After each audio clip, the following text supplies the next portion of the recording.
திருச்சிற்றம்பலம் ஆனாய நாயனார் குரு பூஜை. கார்த்திகை மாதம் அஸ்த நட்சத்திரம். பாளையாங்குட்டை அருள் தரும் கோமதி அம்பாள் சமேத அருள்மிகு திருவுராந்தீஸ்வரர் திருக்கோவிலில் நடந்த ஆனாய நாயனார் குரு பூஜை.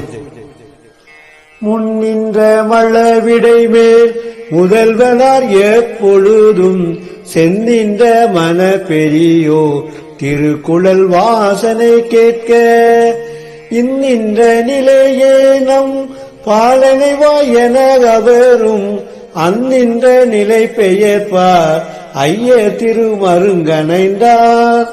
முன்னதாக ஆண் ஏற்றின் மீது அமர்ந்து அருளி வந்த முதல்வனராய சிவபெருமான் செவ்விதாய மனமுடைய ஆனாய நாயனாரின் வேய்குழலின் வாசித்தலை எக்காலத்தும் கேட்டருள விரும்பி அவரை நோக்கி, இங்கு நீ நின்ற இந்நிலையாக எம்முடன் அணைந்து வந்திடுவாய் என திருவருள் புரிந்திடலும் அதனை கேட்டருளிய ஆனாய நாயனாரும் தாம் அங்கிருந்தும் பெயர்ந்து தலைவராய பெருமானின் அருகடைந்தார். திருச்சிற்றம்பலம். சேக்கிழார் பெருமான் அருளிய பெரிய புராணம்.